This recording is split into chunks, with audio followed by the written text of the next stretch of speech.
Chris and Nicole, and this is Kino. Join us on the road as we explore Western Canada in our self-converted Sprinter van that we just recently finished building out. Good morning. That was an awesome sleep. It was really quiet here. Didn't seem like anybody came in here to this whole kind of campground thing. There's a few fire pits over there, but we're kind of here in the middle of the week, so maybe that's why no one's here. But what a better way, there's no better way to wake up than just like coming up here and sitting up on top of the roof. Solar panels over there and coffee. So yeah, we slept in a bit and we're just kind of taking it slow this morning, and then we're gonna just enjoy the van and the views, and then we're gonna hit the road and then see what we can find next. Good morning. Good morning. You gotta practice your ladder skills. You gotta be able to carry coffee, phone, chair, everything. Coffee I'm working on. Yeah. I think this is our new spot. This is a pretty nice spot, and it's not, even though it's black up here, the sun hasn't really baked it too much. So No, and Stoked AO said that this will actually help insulate the van a little bit better, so the van shouldn't get as hot or as cold in the winter. Yeah, well, and especially because like the sun kind of hits this metal, and it kind of separates from hitting the top of the van. So wow, I don't think we can leave here today. This is way too nice. If only we could swim in the river. The river's just running way too hard. It's a fast-moving river, and you can see the water's moving pretty fast, and it leads over to a dam that's over there. So you wouldn't want to. No swimming for Kino or us in there. That's for sure.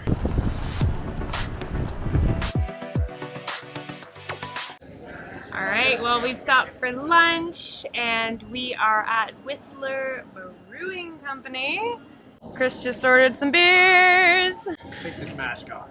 And for lunch, we got Functional Pie Pizzeria just down the street. Oh my goodness, that looks. Sorry for anyone that's watching while you're hungry. Tell me how it is. Oh, it looks good. It's fresh.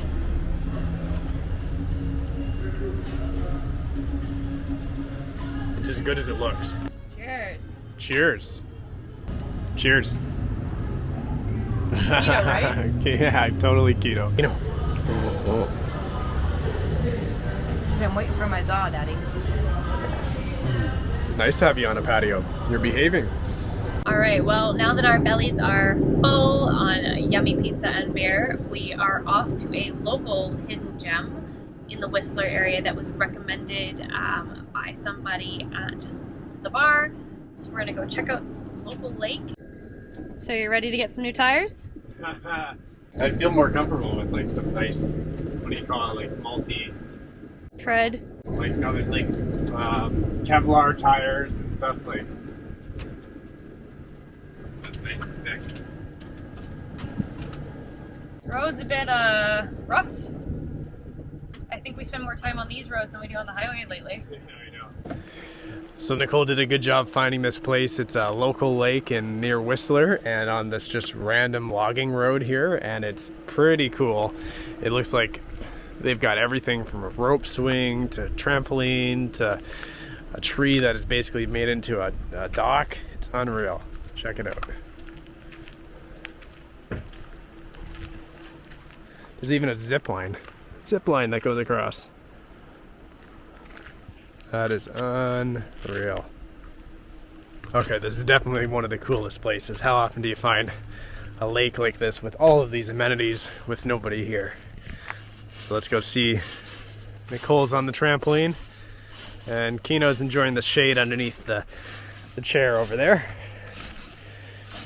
So to get out of here, you just need to walk down this route steps and onto the lovely dock and make it across. It's nicely carpented dock here for you to walk on, nice and sturdy.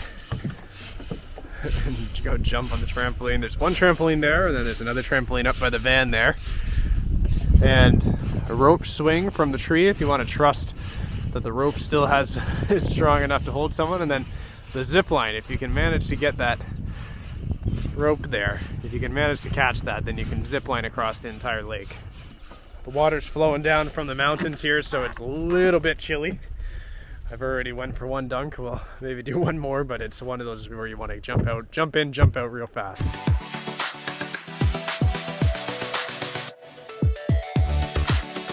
I'm impressed that you went in too. Come here, this way. Come on. You're gonna have to help her. Yay! Oh, good job. Oh. Good girl. Number one enemy. Yeah, I know.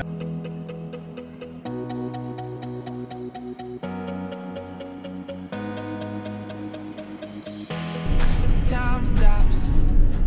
The road's a little sketch. The next turnaround point, if it's not like the spot, then we go back because the road is getting small. You can see the highway all the way down there. We turned off down this dirt road. Yeah, we have no idea where we're going. Seems to work out for us some nights. There was no sign saying what it was. There's nothing in the map that you can see. Didn't say private road, didn't say. Probably a logging road or something, but like.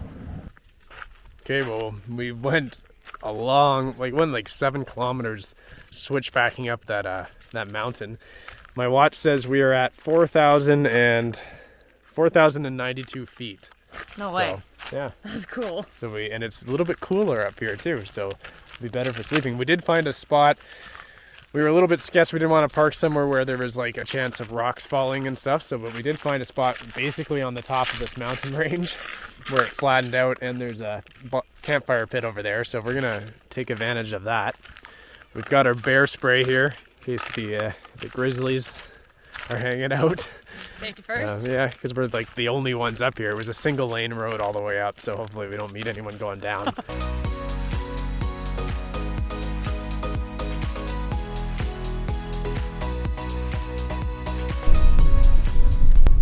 So we slept on top of a mountain last night. That was pretty cool. So we're heading north. So we're going probably up towards Prince Rupert, I guess. Is that where we're going? Prince George or Prince Rupert? We haven't decided yet. We don't have cell service. We haven't had cell service for the last day and a half. Yeah. So once we get into cell service and we can kind of take a look at Google Maps, we're gonna start to figure out where we're going. So after a few weeks or a few days in the van, what's your thoughts so far? I think other than like a few little cosmetic things that we need to tweak, all the systems we put in here have been unreal. Like the fact that the van left Ontario like more than a week ago, and it hasn't had to be plugged in at all. It's been all running off the batteries, charging through the alternator. I've got on my phone here just kind of watching, because we were down at like 30% when we left the top of the mountain. We're already at 41%, so it's charging at 76 amp hours. That's the difference between the charging amps and then what it's consuming right back with our fridge and freezer and all that stuff. So it's probably charging at like 90-ish amps. So I'm really impressed by that. I'm glad we added that extra battery to kind of give that extra buffer, because each night we've been running the AC just to kind of keep it nice and comfortable in there, keep the humidity down. It makes sleeping so much better. So I think the electrical system was a huge win.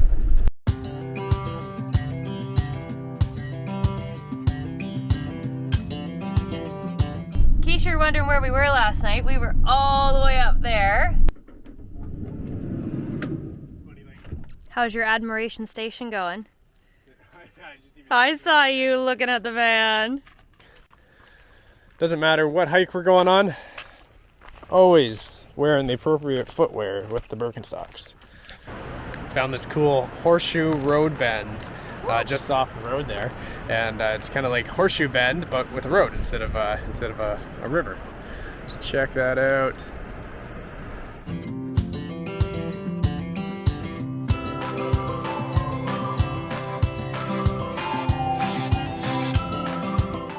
It's not a road trip with Chris unless we're making coffee on the side of the highway.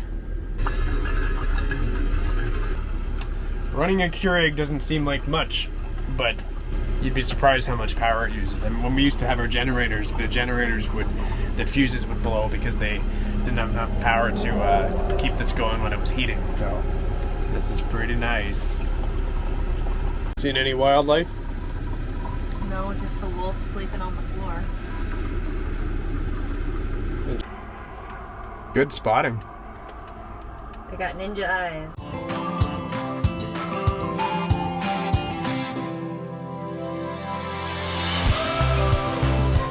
Well, we made it after a long drive. How long did we drive today? Probably Like 8 hours? yeah, 6 hours? 7 hours, yeah. And we've stopped at our camp spot for the night. Chris has got a fire roaring out there. Kino's battling the bugs. We've sprayed her with some dog bug spray. We'll see how it's going. This beautiful bug screen is protecting me while I get some dinner going. Chris is gonna throw some steaks on the barbecue. And then I think we're gonna sit, hang out, have a bonfire for the night. So I'm gonna take this steamer that Nicole brought and see if I can smoothen out our projector screen a little bit. Actually, it hasn't been too bad. I've been using it like that every night. You don't notice it, but Nicole also has probably the world's smallest little iron here. So she like brings everything when we go camping. My mom gave it to me, and I didn't even open the package. She just said there was an iron and a travel iron steamer in there, so I threw it in. So if you want to iron your socks, you can use this right here. Here's my thumb compared to it. It's like, wow, that's funny.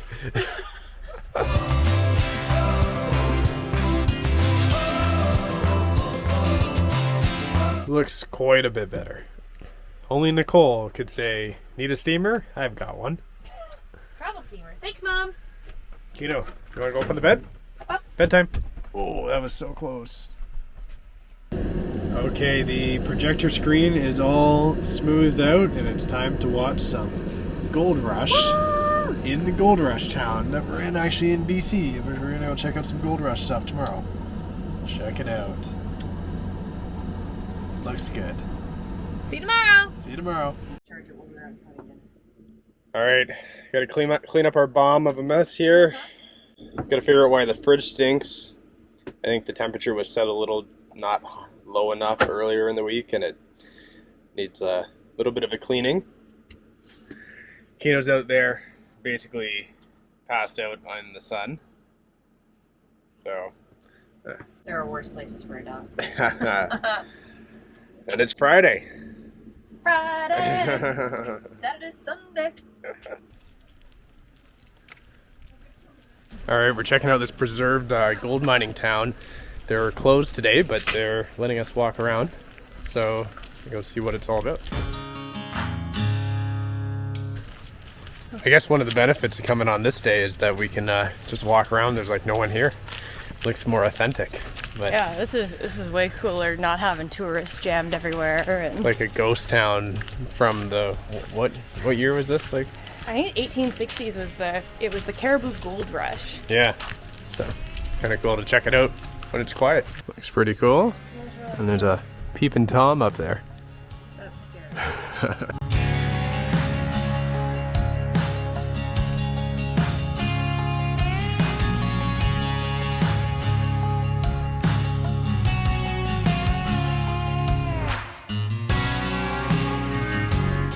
So the way this worked is that they used to like have a high pressure hose, and they would spray the whole hillside there and wash away the dirt and stuff, and then that would all kind of come down as mud with the gold rich ground in it, and then flow through these sluice boxes, and then all the riffles here would catch the gold as it goes along, and then afterwards, when they were done, they would stop flowing the water and they would clean out all these riffles, and that's where they'd find the gold rich gravel or gold rich kind of concentrate, which then they could wash up after. And so they didn't actually, it looks like they stopped actually mining that at some point for environmental reasons, so there's probably still quite a bit of gold underneath there. We need to go find a gold pan. I want to start mining. Yeah, bring home a little bit of gold and pay for the van.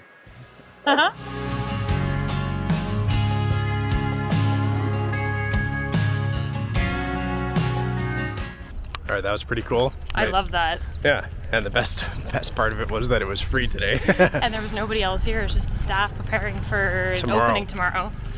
I guess tomorrow they open up, so they're all getting ready, and so. But really nice that they still let people walk through, though. I think that's really awesome. Yeah, especially because it's a long drive out here. If someone drove out here, it'd be crappy to hear that they're closed. So it was an hour and a half drive down off the main highway to get here, so definitely worth it. But honestly, the drive's beautiful too. Yeah.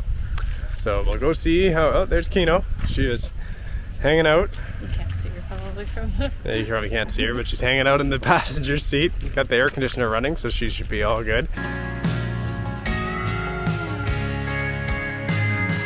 We are on our way to Prince George. We may decide to go to Prince Rupert. We want to kind of take a look at how long that's going to take us and like what our route home is going to be, just to make sure that we don't overcommit ourselves and then have to drive even further. Yeah. But I'm excited to see. We've never been this far north. We've dipped down into northern BC from the Yukon, but we've never done this drive. We've kind of never really been any further than Whistler. Yeah, and we like it because it's just remote. There's not a lot of people around here. The roads are quiet. Then we saw some animals. Like we've seen some few animals on the side of the road, which is pretty cool. Saw a black bear and 2 moose, which was kind of cool. Baby moose. A baby moose. It was so cute.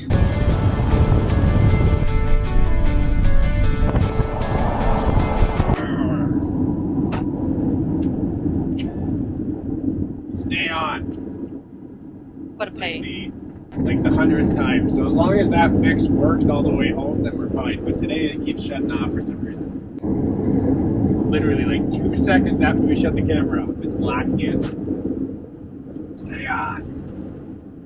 Nicole's always got like the perfect eye for finding the animals on the side of the road. Like I'm always the one driving most of the time, and I never see anything. But she spots like the smallest bear, the moose, the everything. But we always kind of wonder is like, there's probably so much stuff that we don't see that's just on the other side of the bush. Because the ones that we do see are the ones that are poking out.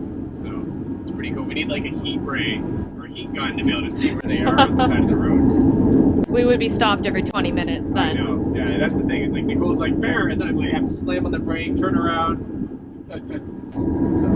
But it's always worth it. Yeah, well, the one time I remember Nicole was driving one of her cars, I'm pretty sure the vehicle was put in park long before the car stopped moving. So I was just too excited. yeah. There was a full moose on the road. Yeah. So Chris is maybe a little bit more controlled in stopping, turning around. The car survived. Yeah, It was okay. The car survived. We don't have it anymore, but we still, hopefully it's okay. One of the things is you do need to have diesel exhaust fluid in your diesel van. And if you ever let that go down to 0, your vehicle's just going to crawl at like 5 kilometers per hour. So That's the same jug I filled up in Saskatchewan with, so. yeah, And it took the entire thing. nice and soaked in diesel exhaust. Kino demanded a 10-pack of her favorite Timbit today. Is this for you? Did you order these? Which Timbit are you going to take, Keens? Oh, that one looks good. Oh, yes. You love those, don't you? Okay, Nicole and I switched driving for a little bit, and I was going to edit some of this video for you guys. And with all these turns and zigzagging and stuff, I don't think I can do it. Usually I don't get motion sickness, but I'm...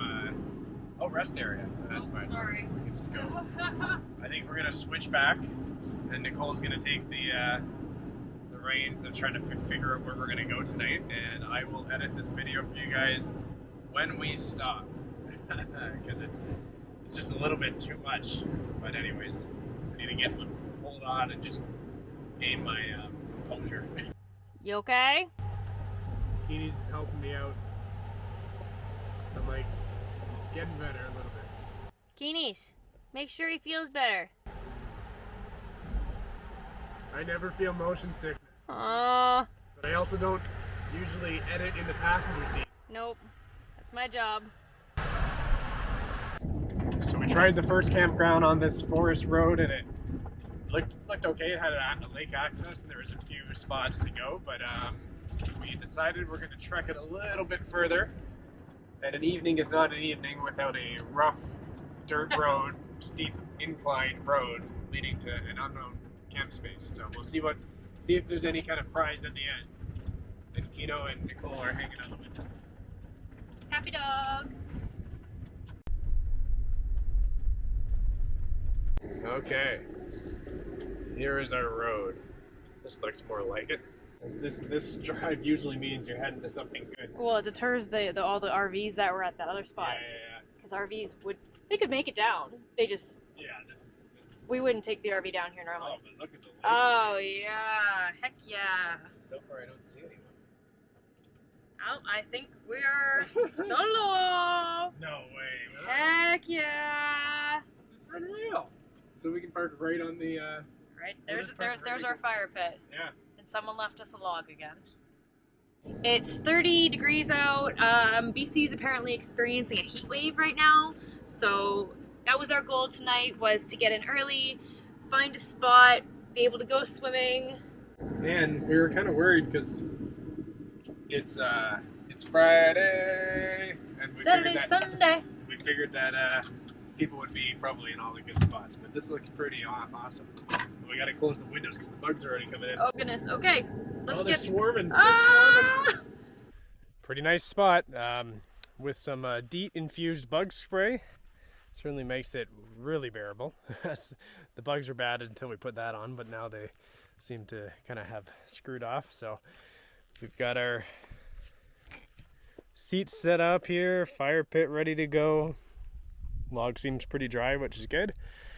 And yeah, we'll get the barbecue going. I think we're gonna get the paddleboard out, and the lake's pretty warm. We'll swim out there and cool off because it's certainly a hot one today, that's for sure. And we're really thankful for the air conditioning because I don't think it's gonna get too much cooler tonight. So Have you got your arm workout in for the day? yeah, I'm gonna be ready for the lake. You ready? I'm ready.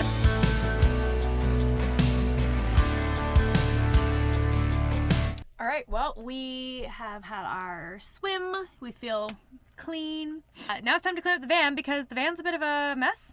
It's really easy to get messy in here with 86 square feet. So Chris is gonna get dinner cooking and I'm going to clean up inside the van. There's also something that's like died in the fridge, so I think it's time to scrub the fridge out.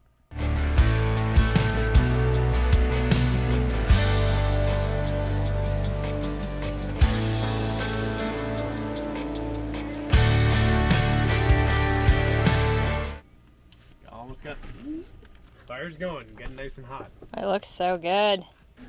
Got the fire all set. That'll be roaring in about a minute. Thermocell over there, keeping the bugs away. And we got some pretty nice food and a begging dog. It's amazing though that the sun, like what time is it right now? It's 9:45.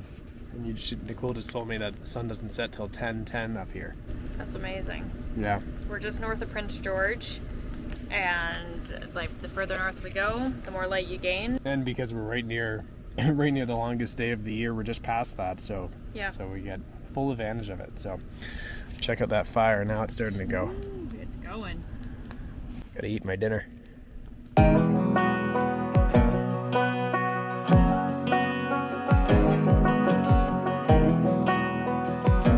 That beautiful drone shot was brought to you by Nicole, who tried to catch the drone, which is now quickly caught down there, and the remote there, and Nicole is in here holding her hand above her head to try to stop the bleeding from the blades that hit her hand. Here, I can help with that. Here, The only person that can catch a drone out of the air is Chris. even out of a car window. It hurts. Don't stick your fingers in the drone blades. It's like getting cut with a knife. It hurts. And I think what was the problem was before you grabbed the drone, you pulled the trigger down, so it dropped onto your fingers.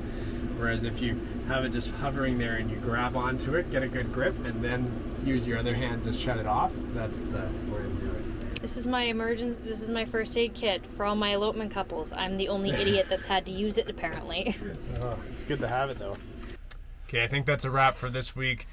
It was what I think the most cool thing for me, because I've never really done a ton of free camping, was just the quality of the sites that we found, and how remote, and like how there was no one else there. So I think that was the coolest thing for me.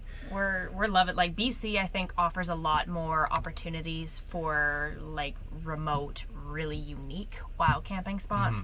whereas Ontario's so populated that yeah, you have to go super far north to be able to get there. So I think like we've been loving some of the free campsites that BC has to offer. Oh, for sure. And if you are ever out in the BC area, definitely just drive down random roads. Yeah, and the coolest thing is that we just drive. We're just trying to drive on a road trip, and then whenever we're finished driving, we're okay, well, let's find a spot to camp. And so far, we've pretty much been able to find something, which is awesome. So tomorrow, we're going to finish the drive to Prince Rupert. It's quite a good length drive, but we're going to get there and see the ocean. And yeah, I think we don't really know what we're going to expect there yet. No, I'm looking forward to seeing Prince Rupert. It's, you know, it's a small community, and I'm looking forward to maybe connecting with some people. And yeah, so we will see you next week. And yeah, I think that's it. Yeah, see you next week, guys. Bye. Leave a comment. Bye. Like, subscribe.